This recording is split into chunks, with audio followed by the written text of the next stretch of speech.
Hello नमस्कार। मैं doctor Surendra खंसली ज्योतिष आचार्य ज्योतिष की इस नई श्रृंखला में आपका स्वागत करता हूं। दोस्तों, आज बात करने जा रहे हैं हम वृश्चिक राशि की, जो स्कॉर्पियो साइन है। और स्कॉर्पियो साइन में ये देखेंगे कि जो राहु और केतु का एक्सिस है, राहु को नॉर्थ नोड ऑफ मून और जो केतु हैं उनको साउथ नोड ऑफ मून कहा जाता है। ये ड्रैगन्स टेल भी केतु को कहा जाता है। राहु को तो हम किसी तरह से नियंत्रित कर सकते हैं, लेकिन केतु को हम हमेशा ही सपोर्ट हमें करना पड़ेगा, क्योंकि केतु हमारे जीवन है। केतु से संबंधित हमारा जीवन है। जिस समय हमारा हमारा जन्म होता है और पूर्वी क्षितिज पर जो भी नक्षत्र उदय होते हैं, जैसे कि ये आपकी इस समय वृश्चिक राशि है, तो वृश्चिक राशि के जो नक्षत्र हैं वो है विशाखा, अनुराधा और ज्येष्ठा। विशाखा, अनुराधा और ज्येष्ठा ये तीन नक्षत्र हैं। इन तीन नक्षत्रों से ये राशि बनी हुई है। विशाखा के जो लॉर्ड हैं वो गुरु हैं, उसके बाद अनुराधा के जो लॉर्ड हैं वो शनि हैं, और ज्येष्ठा के लॉर्ड हैं बुध। इस तरह से ये जो राशि है, जो वृश्चिक राशि है, इसके लॉर्ड मंगल है। अब इस समय जो वृश्चिक राशि में हो रहा है उसके बारे में मैं आपको बताऊंगा। वृश्चिक राशि राशि चक्र की ठीक 8वीं राशि है, और 8वीं राशि होने के नाते इसमें कई प्रकार के परिवर्तन आते ही रहते हैं। अभी मैं आपको ये बताना चाहता हूं कि इस समय भी जैसे वृश्चिक राशि की जो ढैया गई थी, तो उसके बाद इस समय वृश्चिक राशि के साथ में क्या आ गया राहु और केतु के एक्सिस में। इस समय वर्तमान में एक ही तरफ को सारे ग्रह इस समय चल रहे हैं। ठीक चतुर्थ हाउस में राहु है, और राहु हमारा जो चतुर्थ हाउस है उससे संबंधित रिजल्ट बहुत अच्छे नहीं देता। ठीक इसी तरह से केतु भी हमारा दसम भाव है, और दसम भाव में बहुत सारे अड़चने आ जाना, साथ साथ में वर्किंग प्लेस में कुछ बदली होना, और वर्किंग प्लेस से संबंधित कुछ ऐसे परिवर्तन आना जिससे कि कभी कभार हम संतुष्ट नहीं होते। उस तरह से केतु की स्थिति ठीक आपके दसम भाव में बनी हुई है। अब मैं राहु और केतु जो नॉर्थ नोड और साउथ नोड मून के हैं, इनके बारे में कहना चाहूंगा कि जो काल सर्प योग बनता है, योग एक काल सर्प दोष होता है और एक काल सर्प योग होता है। तो योग का मतलब है कि मिलना जुड़ना, और उससे ये इस तरह का योग तो बनता है, लेकिन वो किन्हीं कारणों से अच्छा प्रदर्शित होता है आपके लिए। किन्हीं कारणों से, कुछ कारण उसमें ऐसे होते हैं जिनसे कि वो योग वाली गिनती में आ जाता है। यदि काल सर्प योग में कहा जाए तो काल जो है हम राहु को कहते हैं। यदि कोई भी ऑल ऑफ सडन हमारे साथ में आता है और कुछ गलत चीजें होती हैं, तो हम कहते हैं ये काल कहाँ से आ गया, इस तरह से कहते हैं। और जो केतु है उनको एक ड्रैगन, उनको एक सर्प की तरह कहा जाता है। तो काल सर्प योग इसी से निकला हुआ है।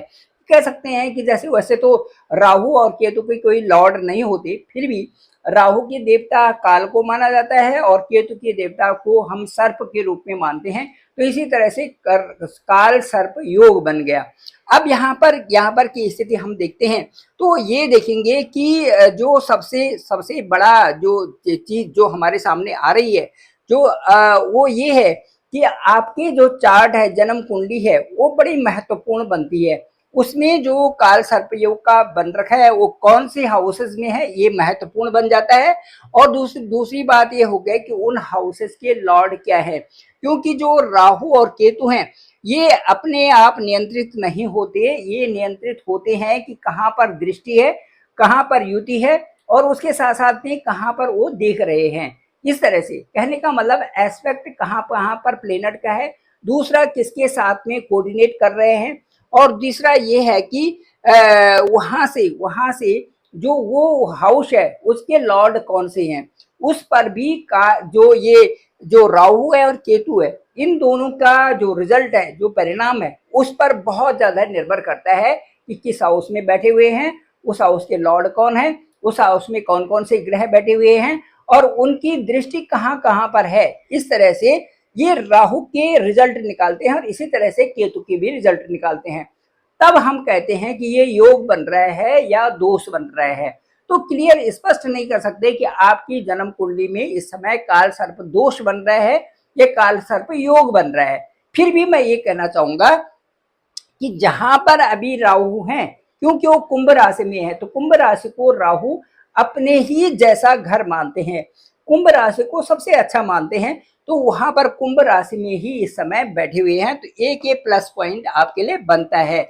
दूसरा ये है कि राहु इस समय सतविसा नक्षत्र, जो कुंभ राशि की जो नक्षत्र होते हैं उनमें से एक नक्षत्र सतविसा भी है, तो सतविसा नक्षत्र में जो राहु का ही नक्षत्र है उसमें वहां पर गोचर कर रहे हैं, ये भी प्लस पॉइंट है। तो तीसरा है कि उसके बाद जो ये जो गुरु के नक्षत्र हैं उनमें भी इस समय विचरण हो संचरण हो रहा है, तो ये प्लस पॉइंट वहां पर बन जाते हैं, जिसको हम काल सर्प योग कहते हैं, न कि काल सर्प दोष कहते हैं, क्योंकि ये पॉजिटिविटी वहां पर आ जाती है।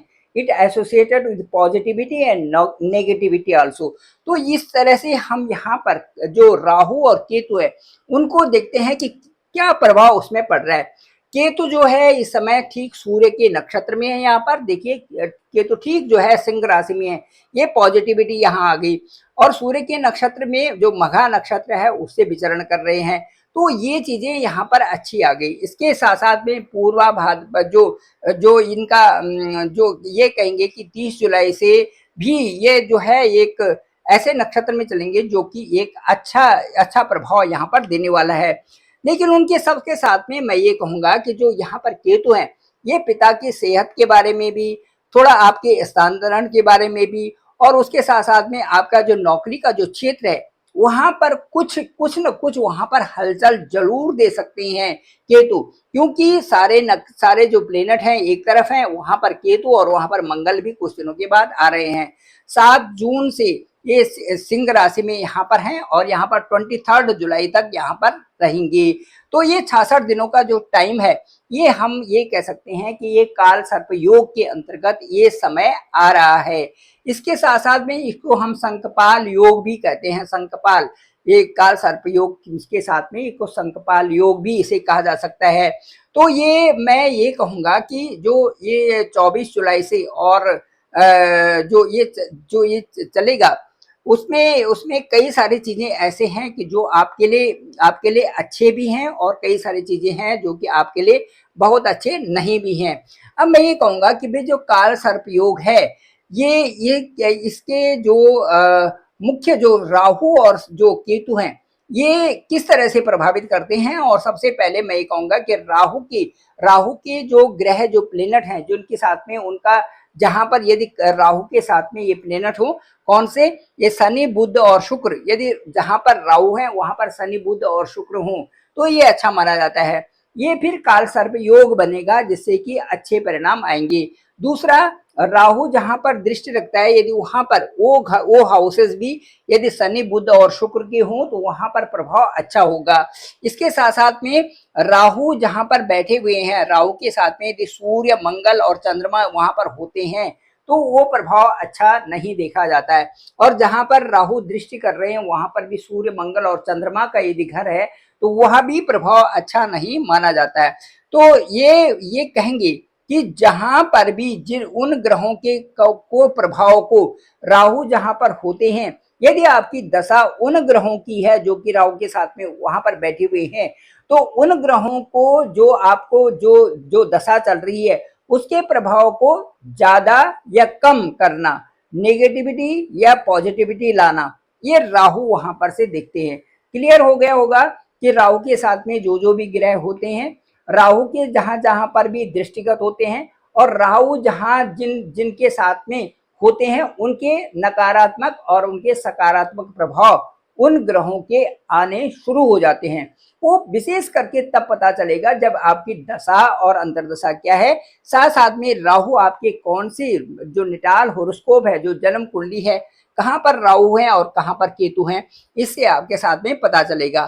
तो मैं ये कहना चाहूंगा कि राहु और केतु की यदि वृश्चिक राशि वालों को राहु और केतु के उपाय करने होंगे तो सबसे अच्छा उपाय राहु के लिए ये होता है कि हनुमान जी के पूजा करना, दूसरा जो है माँ दुर्गा की पूजा करना और तीसरा काल भैरव की पूजा करना। कहा जाता है कि यदि काल भैरव की पूजा की जाए तो इससे सारे ग्रहों का जो शांति भी हो जाती है और कई तरह से यहाँ पर अच्छे परिणाम आने भी शुरू हो जाते हैं।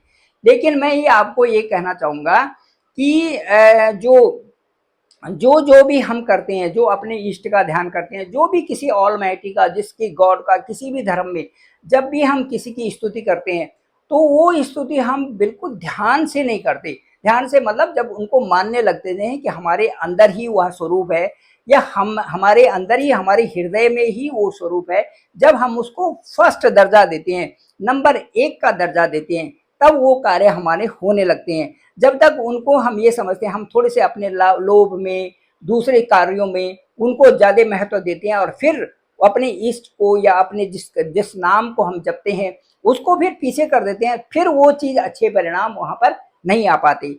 इसलिए जो भी उपाय करने हैं उसमें आप प्रथम रूप से उसी देवता को या उसी सृष्टि को या उसी नाम को जो आप भजते हैं या जपते हैं, उसको सबसे ज़्यादा प्राथमिकता दें हर समय। फिर देखिए आपके साथ में ग्रहों का जो प्रभाव होगा वो अपने आप कम भी होगा, और उसके साथ साथ में आपकी समस्याओं का भी समाधान होता जाएगा।